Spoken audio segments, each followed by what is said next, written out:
எனது இயக்குனர் மரியாதைக்குரிய டிசேஷ் அவர்களை வணங்கி உரையை வைக்கிறேன். இந்த படம் இன்னைக்கு இவ்வளவு தூரம் வந்திருக்குன்னா அதுக்கு முதல் காரணம் அண்ணன் சார் அவர்கள், அவருக்கு முதல் நன்றியை தெரிவிச்சுக்கிறேன். இந்த கதையை நான் சொல்லி இருந்தேன், முதல் நாள் சொன்னேன், இன்னொரு வரைக்கும் சொல்லி முடிச்சு நாளைக்கு உட்காரலாம் அப்படின்ட்டாரு. அடுத்த நாள் போய் கதை சொல்லும் போது இன்னொரு நான் எடுத்துட்டு டீ சாப்பிடலாமா சார் அப்படின்னு, இல்லை கண்டிப்பா அப்படின்னா சொல்லிட்டே வரேன். வீராகிருஷ்ணன் சீன் ஒன்று வரும், அந்த சீன் வந்தோன்னு அவர் அறியாம கையெழுத்துட்டு என்னை கண்டுபிடிச்சிட்டாரு. அங்க நினைச்சிட்டேன் ஓகே இவர் படம் எடுத்துருவாரு அப்படின்னு சொல்லிட்டு அதுல இருந்து ஒரு 6 மாசம் ஒவ்வொரு நாளும் உட்கார்ந்து இந்த கதையை திருப்பி சொல்லுவாரு. சொல்லிட்டு எனக்கு ஒரு சின்ன ஐடியா ஒன்று கொடுத்தாரு இந்த கதையில பெரிய மிஸ் பாயிண்ட். அது வந்து படம் வெற்றி விழாவில் நான் சொன்னாரு என்ன சொன்னாரு அப்படின்னு. அது ஒரு சரியான யோசனையை தெரிஞ்சது. ஒரு தயாரிப்பாளர்னா ஒரு கதையை ஜட்ஜ் பண்றாருன்னா இது இருக்கணும். அதே மாதிரி அந்த கதையில கரெக்ஷன் சொன்ன சரியான ஒரு இடத்துல இருந்து சொன்னாரு. அந்த ட்விஸ்ட் அதை மாற்றி விட்டு கொண்டு வந்ததுக்கு அப்புறம் அந்த படம் மிகப்பெரிய வெற்றி படமா வரும். எல்லாம் சின்ன படம் சொல்றாங்க. இந்த படம் மாஸ்டர் சொன்னாரு ரொம்ப குறைஞ்ச படங்கள் இன்னைக்கு வந்துட்டு எண்ணிக்கலைன்னு. இந்த படம் தமிழ் திரைப்பட வரலாறு உலகுக்கு ஒரு கலங்கரை விளக்கமா ஒளிவூசக்கூடிய படமா கொண்டாடி கொடுத்தாங்க வரும்.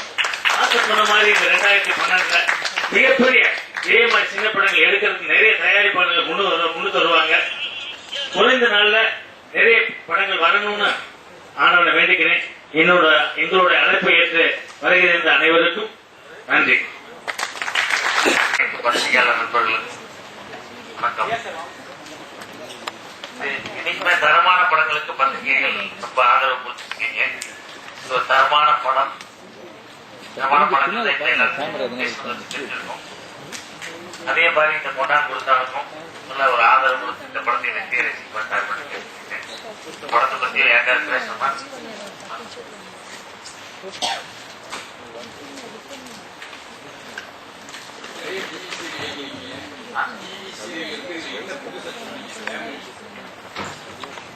டிவி சீரியல்ல ஒரு விஷயத்த வந்து ஒரு வருஷத்துக்கு சொல்லிட்டு இருக்கலாம்.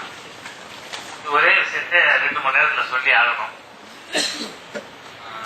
அதுக்கு தகுந்த மாதிரி காட்சிகள் அமைச்சு காமெடியாகவும் கொஞ்சம் சென்டிமெண்ட் ஆகும்.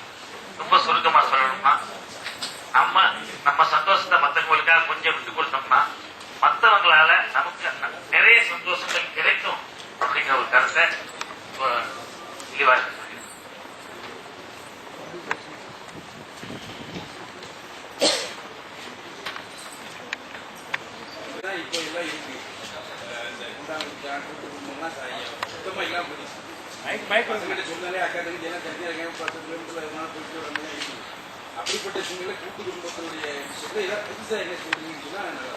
அது கூட்டு குடும்பம் இல்லாம போனதுனாலதான் இன்னைக்கு வந்து எல்லாருமே பல பிரச்சனைகள் நம்ம பேப்பர்ல பார்த்துட்டு இருக்கோம். டெய்லி ஏதாவது நடந்துட்டு இருக்கு. அப்படி போயிடக்கூடாது. நம்ம கல்ச்சர் வந்து கலாச்சாரம் விட்டு போயிடக்கூடாது. கூட்டு குடும்பமா இருந்தா எவ்வளவு சந்தோஷங்கள் கிடைக்குது, எவ்வளவு விஷயம் சந்தோஷங்கள் கிடைக்குது, எவ்வளவு சந்தோஷத்தை நம்ம இழந்துட்டு இருக்கோம். இனிமேலும் அதை இழந்துடக்கூடாது. நம்ம சந்தோஷம் ஒருத்தனோட சந்தோஷம் கூட்டு குடும்ப விஷயத்தை நம்ம ஒருத்தனோட சந்தோஷம் தான் பெருசுன்னு ஒருத்தர் நினைச்சிட்டான்னா அவனும் சந்தோஷமா இல்லாம போயிடுவான், மற்றவங்களையும் சந்தோஷமா இல்லாம ஆக்கிடுவான். அதுதான் உண்மை. அது ஒருத்தரோட சந்தோஷத்துக்காக மற்றவங்களை கஷ்டப்படுத்த கூடாது அப்படிங்கிற விஷயத்துக்கு அந்த குடும்பத்தில் கொண்டாடுறாங்க. கொண்டாந்து கொடுத்தாங்க நிறைய பேர் கெடுத்தாங்கிற மாதிரி அடுத்தவங்க கொடுக்காமே இருப்பாங்க. குடும்பம் நல்ல விஷயம் தான்.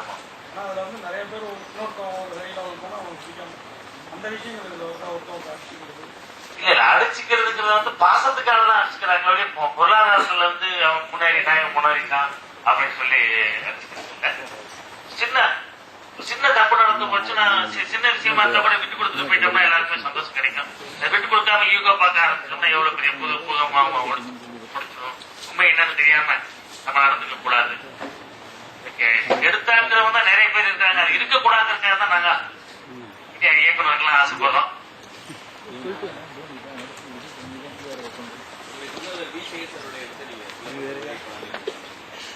அப்படி நினைச்சா ரொம்ப சந்தோஷம். அவர் நான் இன்னைக்கு டைரக்டரா இருக்குன்னா அதுக்கு காரணம் அவர் தான். அவர் என்ன கேமராமேனை பார்க்காம எனக்கு இருக்கிற கதை நாலேஜை புரிஞ்சுக்கிட்டு எல்லா விதத்திலையும் என்ன டிஸ்கஸ் பண்ணிட்டாரு கதைகள்ல. அவர் டிஸ்கஸ் பண்ணும்போது நமக்குள்ளே ஒரு கதை நாலேஜ் இருக்குன்னு அப்பதான் எனக்கே தெரிய ஆரம்பிச்சது. அப்பதான் முதல் கதையை எழுதி சீரியல் பண்ணி பார்க்கலான்னு சீரியல் பண்ணேன். சீரியல் வந்து தமிழ்ல வந்து ஏறத்தால ஒரு 16-17 சீரியல்கள் பண்ணிட்டேன். தெலுங்குல வந்து மிகப்பெரிய வெற்றி சீரியல்களை கொடுத்துருக்கேன். அதுக்கப்புறம் சீரியலே பண்ணி நமக்கும் கொஞ்சம் இதாகி போச்சு. மறுபடியும் படமும் டைரக்ட் பண்ணலாம்னு இந்த படத்தை எடுத்தேன்.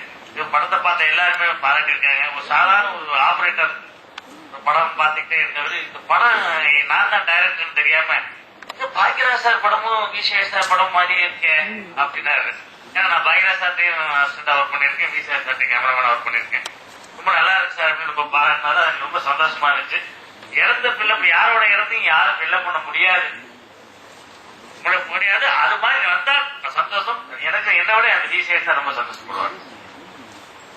ஜென்ரேஷன் கேப்னு இப்ப பாக்கியராஜ் சார், விசிஎஸ் சார், அடுத்த ஜென்ரேஷன் வந்து எல்லாமே கம்ப்யூட்டரிஸ்ட் ஐடி செக்டர் உள்ளவங்க முன்னாடி கடலில் பார்க்க வந்து பிரம்மாண்டம். அது ஏதாவது புதுசா ஏதாவது விஷயம் இருக்கா, அந்த மாதிரி ஏதாவது இருக்குன்னு சொன்னீங்கன்னா கொஞ்சம் நல்லா இருக்கும். ஏன்னா ரொம்ப கூட எல்லாம் எடுத்து விஷயம் போடுறது நம்ம படம் பசங்க கூட நம்ம வெளிநாட்டில் படம் பார்க்குறாங்க. இங்கே பார்த்தீங்கன்னா இந்த போலீஸு பாலிடிக்ஸ் இந்த சென்ஸ் இருக்கிறதெல்லாம் போகும்போது இல்லை என்ன இளைஞரை கவர்ற அளவுக்கு என்ன இருக்கு. இளைஞர்கள் இப்போ வந்து கவர் அதாவது என்னதான் கம்ப்யூட்டர் வந்துட்டு எது வந்தாலும் பொட்டாடிதான் சொல்ல முடியும், பொட்டாடிய வாப்பாடின்னு சொல்ல முடியாது, அம்மாவை அம்மான்னு சொல்லணும். என்ன வந்தாலும் சரி நம்ம கல்ச்சருக்கான ஒரு சில விஷயங்கள் இருக்கு. இன்னைக்கு இல்ல, எந்த ஜெனரேஷன் 15 வருஷம் கழிச்சு கூட இந்த படங்கள் வந்து வெற்றி அடையும். அதுக்கான விஷயங்கள் இருக்கு. அது வந்து சில விஷயங்கள் வந்து நாம வந்து ஓபனா இந்த படத்தை பற்றி சொல்ல முடியாது. என்ன இதுல இருக்குங்கிற விஷயத்த வந்து படம் பார்த்ததுக்கு அப்புறம் கண்டிப்பா உணர்வாங்க எல்லாருமே. ஓ இப்படியெல்லாம் இருக்கலாம், இப்படியெல்லாம் இருந்தா நல்லா இருக்கும் அப்படின்னு. முக்கியம் அந்த கதாநாயகன் கேரக்டர். இவரை பத்தி சொல்லணும்னா இவர் கதை, இவருக்கு கேரக்டர் அதுல வந்து வாழ்ந்திருக்கு. இந்த மாதிரி எல்லா கதாபாத்திரங்களுக்கு இருந்துட்டா நாட்டுல எந்த கொலையும் நடக்காது, எவனுக்கும் கொலைவெறியும் உண்டாகாது, எந்த பிரச்சனையும் வராது. அடுத்தவங்க சந்தோஷத்துக்காக சில விஷயங்களை விட்டு கொடுத்துச்சு. ஆனா கடைசியில இதை கொண்டு இந்த கேரக்டர் கொண்டு கோபுரத்துல எடுத்துட்டாங்க எல்லாருமே சேர்ந்து. ஒரே ஒரு விஷயம் என்னன்னா, என்ன கம்ப்யூட்டர் வந்தாலும் எது வந்தாலும் சரி இந்த பாசங்கிறது ஒண்ணு இருந்தா தான் நாம எல்லாருமே சந்தோஷமா வாழ முடியும். பாசம் இல்லைங்கிற விஷயம் ஆகி போச்சுன்னா யாருமே சந்தோஷமா இருக்க முடியாது. எவ்வளவு சொன்னாரு மாயாண்டி குடும்பத்தார் வெற்றி அடைஞ்சிச்சுன்னு, மைனா வெற்றி அடைஞ்சிச்சு, கிழக்கிச்சி மேல வெற்றி அடைஞ்சிச்சு, எல்லாமே வெற்றி அடைஞ்சிச்சு. பாசமலர் வந்து ஏறத்தாழ 45 வருஷம் ஆச்சு. அன்னைக்கு அதே அனந்தங்கச்சி சென்டிமெண்ட்காக தான் கிழக்கிச்சி மேல அதுவும் வெற்றி அடைஞ்சிச்சு. அதே மாதிரி இந்த கொண்டான் கொடுத்தாலும் வெற்றி அடையும். முள்ளு மலரும் அனந்தங்கச்சி சென்டிமெண்ட் தான். எந்த கம்ப்யூட்டர் என்ன வந்தாலும் சரி இந்த பாசங்கிற ஒரு விஷயம் இருந்தா தான் நாமளும் நல்லா இருக்க முடியும், நாடும் நல்லா இருக்க முடியும். அந்த விஷயத்தை தான் இந்த படம் சொல்லிடும்.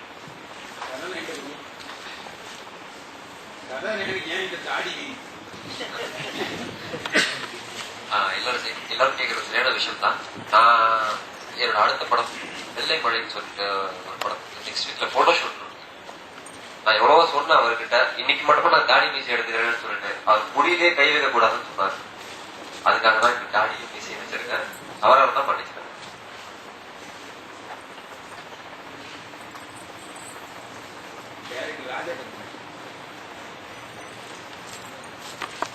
நீங்களும் டிவி சீரியல் நிறைய தயார் பண்ணிருக்கீங்க. டிவி சீரியல் இருந்து இந்த படம் எந்த இதுல மாறுபட்டு சொல்லுவோம். அதாவது டிவி சீரியல்ல குடும்ப கதைகள் தான் எடுக்கிறாங்க. நிறைய அழுகாச்சு இருக்காங்க. இதுல அழுகை அவ்வளவா இருக்காது. இதுல அழுகை இருக்காது, உணர்வுகள் இருக்கும். அதாவது இப்ப ரொம்ப நாளைக்கு அப்புறம் நீங்க உங்க ஊருக்கு போய் திருநெல்வேலியில உங்க அண்ணனையோ தம்பியோ உங்க மாமனையோ மச்சானையோ பாக்குறீங்க. அவங்களுக்கு ஒரு பிரச்சனை வரும்போது கம்ப்யூட்டர் காலத்துக்கு ஏத்த மாதிரி நீங்க அதை ஃபீல் பண்ணுவீங்களா, இல்ல பழைய உறவுகளுக்கு ஏத்த மாதிரி ஃபீல் பண்ணுவீங்களா? அது சண்டைங்கிறது மனுஷன் பிறந்த காலத்துல இருந்து இருக்கு, புதுசா வரலையே சண்டை. சொத்துக்கு அடிச்சுக்கிறதுங்கிறது மனுஷன் உருவான காலத்துல இருந்து இருக்கு. புதுசா அடிச்சுக்கிட்டோம்னா அது புதுசா அடிச்சுக்கிட்டோம்னு சொல்லலாம்.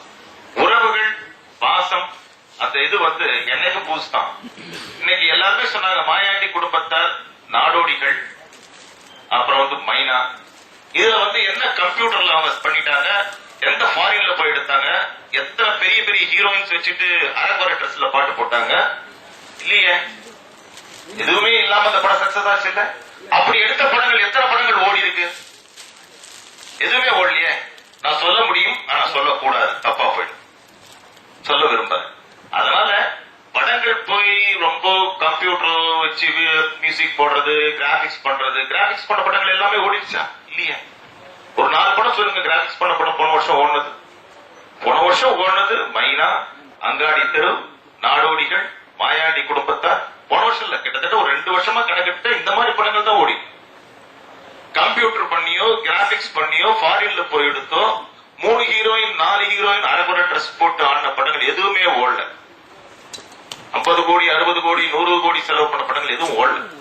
அதனால மனிதர்கள், நம்ம தமிழர்கள் இன்னும் உணர்வுகளுக்கும் மதிப்பளிச்சு, குடும்ப சொந்தங்கள் பாசங்களுக்கு இன்னும் மதிப்பளிச்சுட்டு தான் இருக்காங்க. வெளியில சொல்லல, வந்தா பாப்பாங்க, நம்ம கொடுக்கறது அவ்வளவுதான். அதனால டிவி சீரியல் ஏன் பாக்குறாங்கன்னா அந்த மாதிரி படங்கள் வரதுனால டிவி சீரியல் பாக்குறாங்க. நம்மளும் நிறைய படம் கொடுத்தோம்னா டிவி சீரியல் பாக்குறத விட்டு தியேட்டர் கொடுப்போம்.